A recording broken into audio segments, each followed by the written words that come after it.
Today we are going to discuss the political developments of the Gilded Age, roughly from the end of Reconstruction in 1877 to the dawn of the Progressive Era around 1900. Mark Twain, who never missed an opportunity to puncture American pretensions, called it a Gilded Age because the surface gleamed, but underneath you mostly found rust, rot, and a healthy helping of bribery. This was an era of economic dynamism, technological progress, and, politically speaking, near constant dysfunction.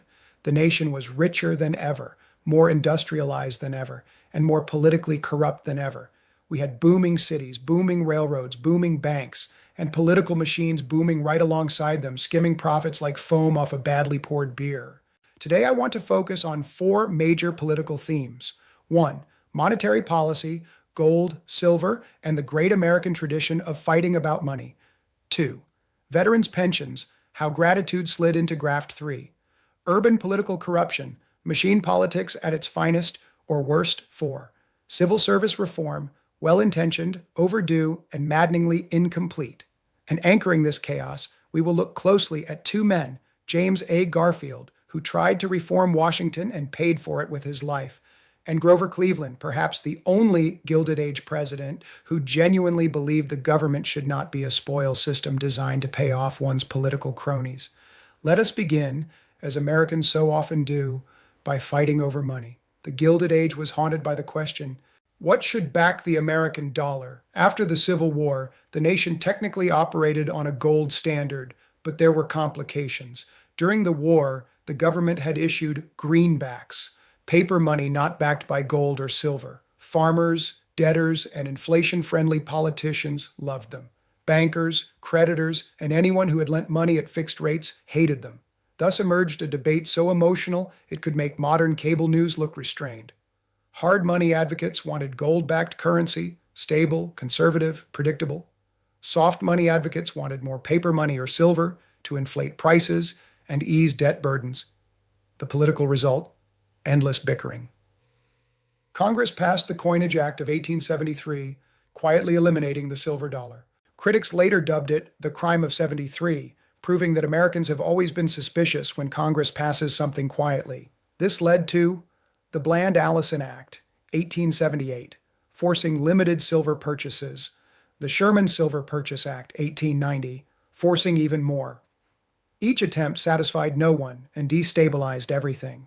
As Grover Cleveland famously warned, a sound currency is essential to the preservation of our institutions. Cleveland believed, correctly, that you cannot run a stable republic on monetary gimmicks, but his stance made him deeply unpopular with Western farmers and silver advocates, who believed Cleveland cared more about bankers than bread, and thus monetary policy became what it so often is in American history.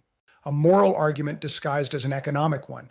Now let us turn to a subject no politician could safely oppose: Civil War veterans. The Union owed its survival to these men, and the nation rightly promised care and compensation. But by the Gilded Age, veterans' pensions had become something else entirely, a political patronage machine.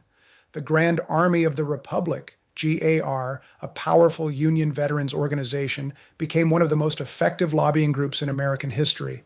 Politicians quickly learned a simple lesson: support generous pensions or enjoy retirement. By the 1890s, nearly 40% of the federal budget went to veterans' pensions. Many recipients had never been wounded. Some had never seen combat at all. One congressman admitted privately that pension bills were passed because no member dares to vote against them. Grover Cleveland did dare and paid the political price. Cleveland vetoed hundreds of fraudulent pension claims, writing, "The people's money should be sacredly protected from waste and fraud." This made him wildly unpopular with veterans groups and cost him support in key states. But Cleveland believed something radical. Gratitude is not the same thing as corruption. In the Gilded Age, that distinction was often lost. Next, let's talk about the political machine established in most of the northeastern cities. If you want to understand Gilded Age politics, go to the cities: New York, Chicago, Boston, Philadelphia. These cities exploded with immigration and industrial growth and were governed not by reformers but by political machines. The most famous was Tammany Hall, run by the legendary William Boss Tweed, who once helpfully explained his philosophy: "I don't care who does the electing so long as I get to do the nominating." Tammany provided jobs, housing assistance, food and coal in winter. In exchange, it demanded Votes, loyalty, silence. Was this corruption? Absolutely. Was it also effective? Unfortunately, yes. Reformers denounced machine politics as immoral. Immigrants often defended it as practical. And conservatives find themselves in the uncomfortable position of saying, it worked, but it was wrong. City governments became dens of kickbacks, padded contracts, and outright theft. One New York courthouse cost 3 times more than it should have, with the excess vanishing into political pockets, and yet voters kept electing the same people. Why?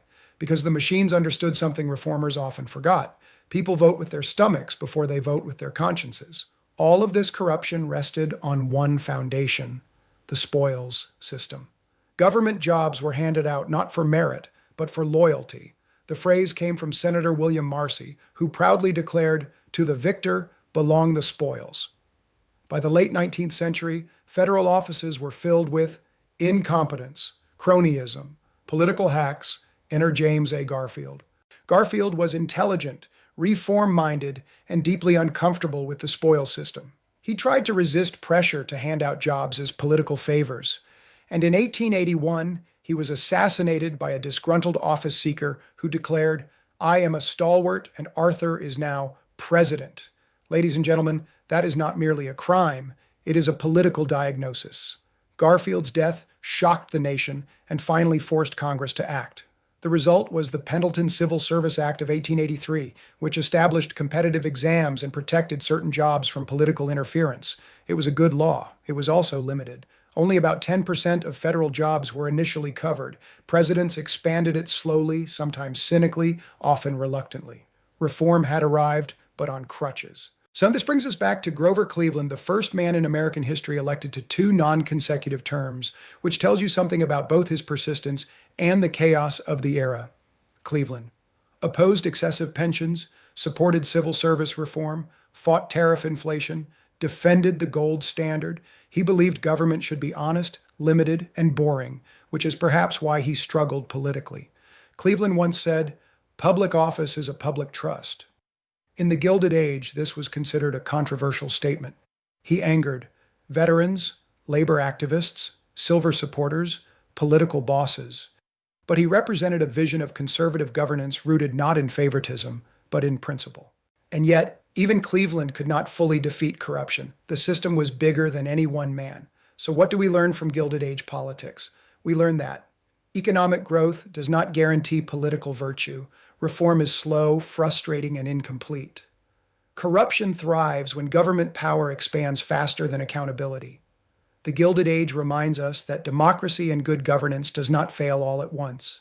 It erodes through compromises, excuses, and temporary arrangements. Mark Twain once observed, "There is no distinctly American criminal class except Congress."